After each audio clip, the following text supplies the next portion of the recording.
rasnang waraw tahbo leelaw mario al shor shein hansach no rasnang. The malicious say that the language of Malta is like if an Italian would try to speak Arabic. However, he only speaks English. This complexity can be experienced in not only the language, but also the whole mentality and lifestyle of the people living here.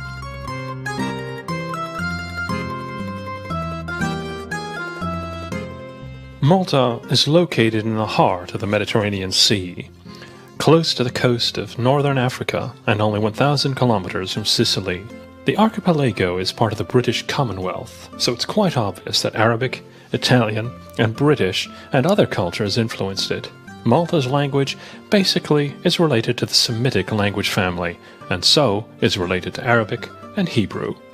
It's the only surviving form of the Phoenicians' language, so this is truly unique. The capital of the Maltese archipelago of 3 inhabited and 2 uninhabited islands is Valletta. Valletta is built on a peninsula surrounded by 2 bays. After the Turkish siege, the Pope sent his architect, Francesco Laparelli, here, who, together with Girolamo Cassar, the chief architect of the Order of Knighthood, planned the symmetrical square reticulated street structure of the new town. For the construction, they used rocks extracted underneath the town area.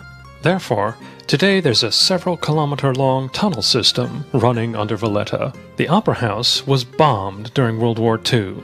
There are plans for the rebuilding, however, it's better not to expect its opening in the next 1 or 2 years. The busiest street of Valletta is Liberty Street, starting from the town gate.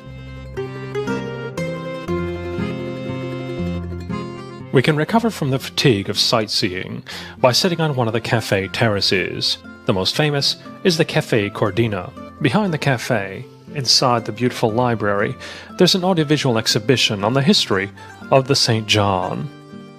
The sound and picture effects are cutting edge.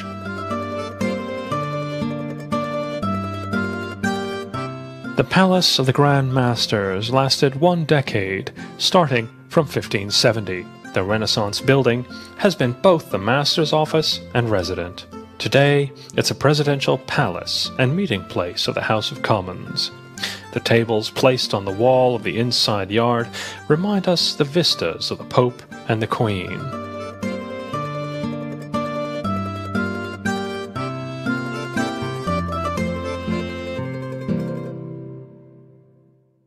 The interest of the Tricaldesca, which is parallel to Liberty Street, is that it was the only street in Valletta where the knights have been allowed to fight a duel. Near there are the Toy Museum and a small private palace, the Casa Rocca-Piccola, where paintings from the 15th to 17th centuries are exhibited. Nowadays, there are only 8,000 inhabitants living in the city. Many moved out to the suburbs.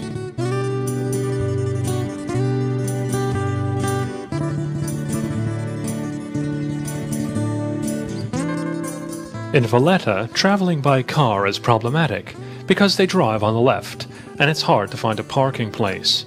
It's better if we visit the inner areas by walking or by a small horse carriage called kerosene.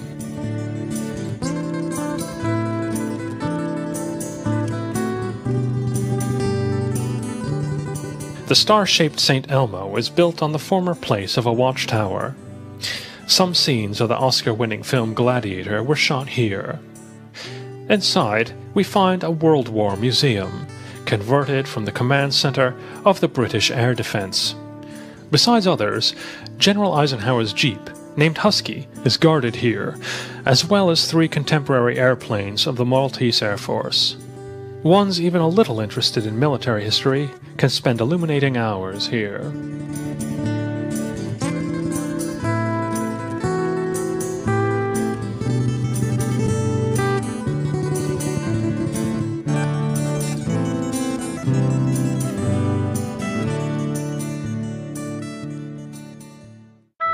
The name of the St. John Cathedral indicates that it received its cathedral status from the Pope together with its fellow Medina. The building represents a classical Byzantine basilica. We can see simple, clear forms on the outside, and rich Baroque interior. In olden times, the congresses of the knights were held here. When Napoleon's army ravaged Malta, the Silver Gate was painted black in order to prevent the soldiers recognizing how valuable it was.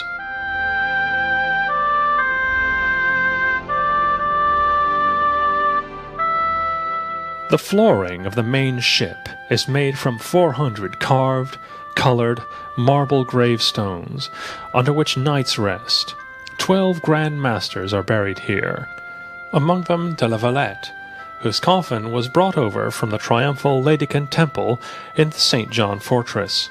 Caravaggio's famous painting, titled St. John's Beheading, is exhibited in the Cathedral Museum. The painter escaped from Naples to Malta after he killed his enemy. The painter's signature on the painting is noteworthy, as it's the continuation of the blood coming from the chopped head.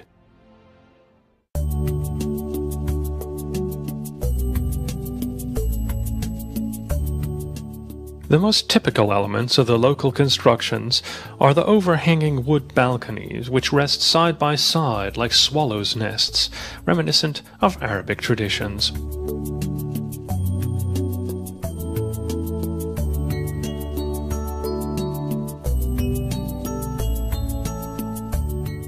The Auberge de Castille et Leon was the headquarters of the British military. Today, this wonderful palace is the residence of the Maltese Prime Minister, and also this is one of the most photographed sites of the capital.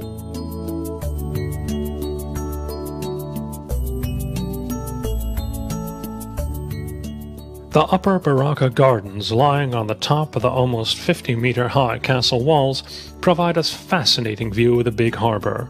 The knights like to meet here, have a walk, interchange ideas, and devise plans. The solid bastion surrounding the town is the most fearful fortress of Europe.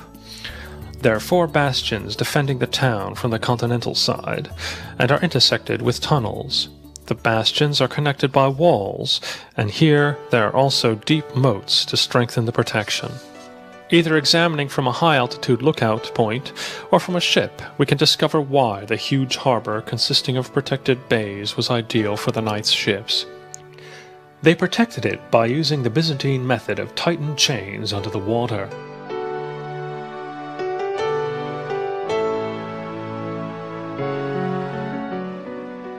Each country or town has a kind of image associated to it. Here, those images are the Knights of Malta, the Maltese Falcon, and the Maltese Cross. These definitions are closely connected to each other and to the past of the island. The St. John was established in the 11th century in Jerusalem by Raymond du Puy. The main aim was to help the people participating in the Crusades. Accordingly, they had clerical, military, and curative branches. Squeezed out from the Holy Land, the knights tried to settle down on Cyprus, and later, in 1306, they bought the Dodecanessos archipelago from pirates. The Johnnies became extremely rich because with the Pope's help, they obtained the property of the Knights Templar, as that order had been dissolved. The power of the knights who wore a red doublet above their chain armor with a white cross decoration on it was continuously increasing. Their army consisted of black galleys and played an important role in the trade sailing. On the island of Rhodes, we can still admire the Palace of the Grand Masters and the Street of Knights. In 1522, Suleiman's army of hundreds of thousands occupied Rhodes. The knights seemed to insist on the area of the Mediterranean Sea, and first retreated to Crete, and from there to Malta. And here comes the falcon to the scene. However, many of us probably know this bird rather from the Hammett crime story than from the history books. The knights had to give a falcon as a present to the Sicilian governor in each year, and in exchange they got the small barren island of Malta. The island was Sicilian property. The first headquarters of the knights were built up in Medina. The great Suleiman, who perhaps regretted that he let the knights leave from Rhodes, besieged Malta.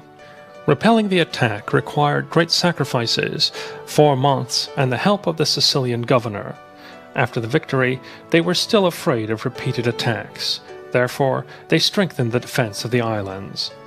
The Grand Master de la Vette invited the best architects to establish the first European town by plan-based construction with impregnable fortresses all around.